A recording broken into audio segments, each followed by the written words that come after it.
about feeling so that hormones. That's why men have like a rate of refresh rate. You need a refresh rate of at least 20 minutes or some time. Some people need because why? It's because hormonally you're spent.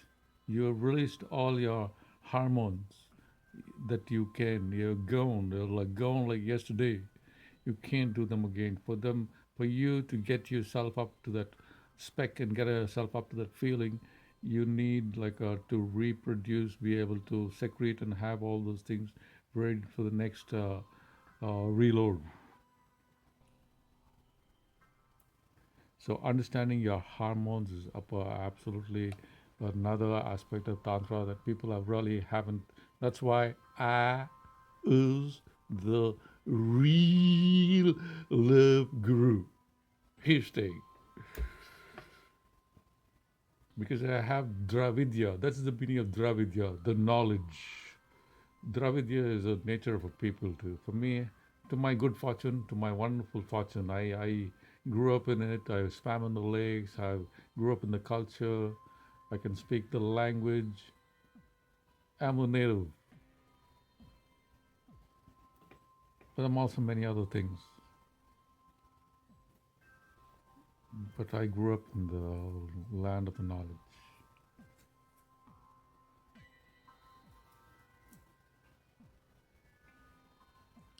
So I hope you got something out of it. That is what sex is all about, because it is hormones. So the hormonistic aspect of your nature, you got to think about it too. Now these hormones, you can control it or you can control yourself. The worst part is taking injecting yourself with hormone substitutes. People try and experiment with those, and there's like a whole lot of mess. Sometimes I would say the current existence is using birth control. Like birth control, it messes with your hormones, and once it messes with your hormones, messing with your hormones, it changes your brain, changes your way you think, that is in the way of everything. And all our waterworks and all are filled with the estrogen waste, all from birth control. Maybe we need a more effective form of birth control, which we don't have yet.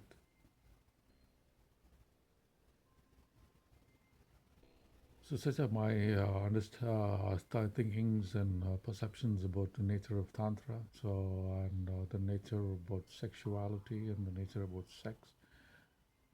Because I don't think people have the ability to talk about sex and sexuality without blushing and feeling embarrassed. Why do people feel embarrassed and unable to talk about sex and sexuality? Is a good question. Why is it always hush, hush, hush? Is a good question too. And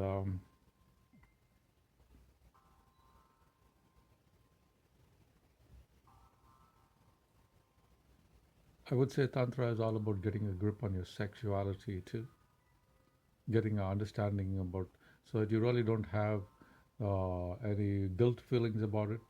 You don't have any negative feelings about your sexuality, your sexual being, because again, it is just hormones. It's your hormones that are driving you to do what you want to do, what you need to do. It is the hormones. Like even your brain, it moves around with hormones. Like your reproduction cycle, it moves with hormones. Like at this time you're secreting a different level of progesterone, and this time you're secreting a different level of estrogen, and this time you're secreting a different amount of testosterone. Women men at a certain phase of their cycle, they're like a man with more testosterone, and they can see and measure and smell all that in the looks. And at a certain cycle of the like a different kind of man is more feminine, more kind of thing, more metrosexual.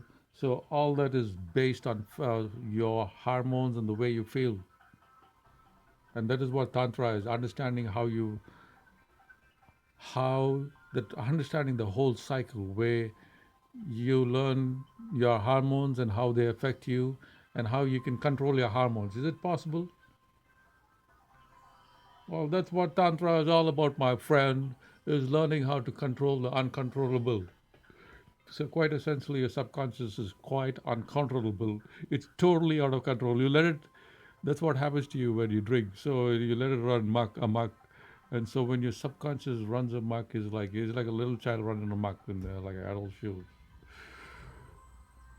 and all the little child knows is pain, pleasure, uh, ego. It's like your ego. Your ego is your subconscious. Is like the situation of life and death situation, the need to live on forever, the need to reproduce.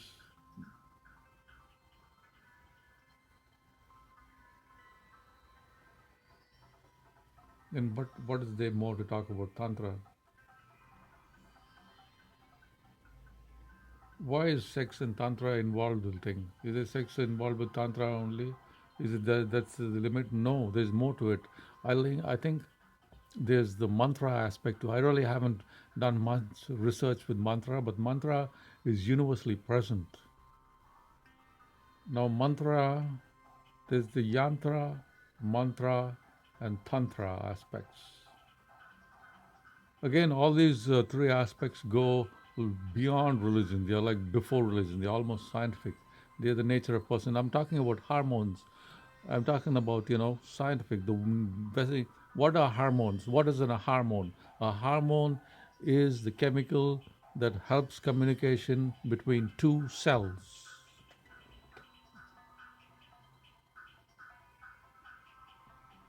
So any organism that is more than two cells uses hormones to communicate.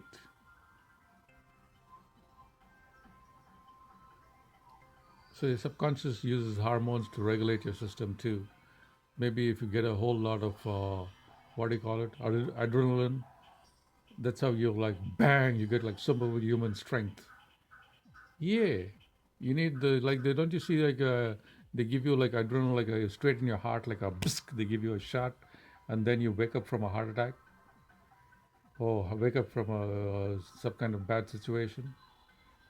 So hormones are they can kind of regulate you and you can regulate them and they can that's what the study of tantra is learning how to regulate your hormones because your hormones define your sexuality too.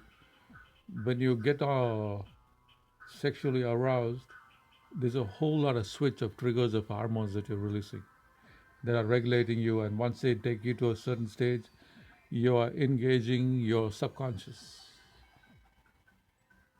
and then after that there's a point of no return where you kind of thing, and so you disengage your subconscious again.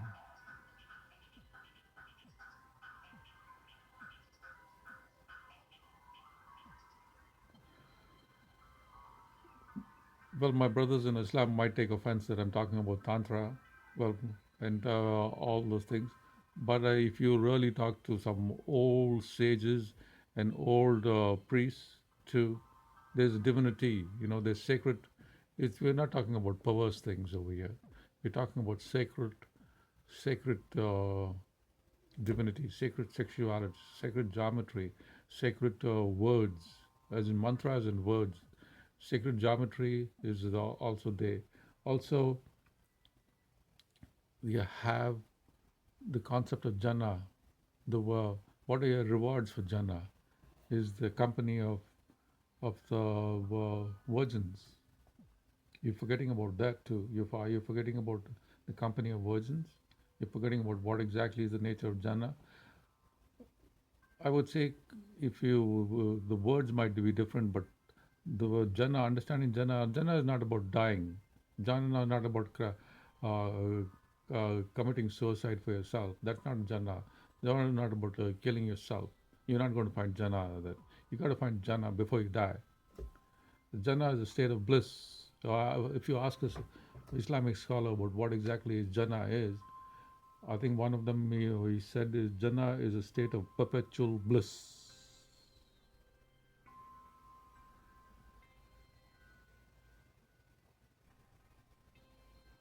That is the ultimate goal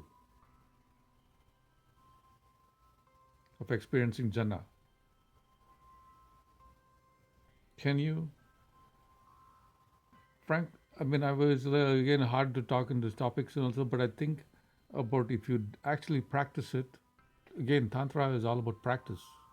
That's why I have made a little bit of progress, is because I haven't really spent too much of time online, and so the practice involves a lot of intro inspection, and a lot of spending time with your hours away from a lot of distractions of samsara.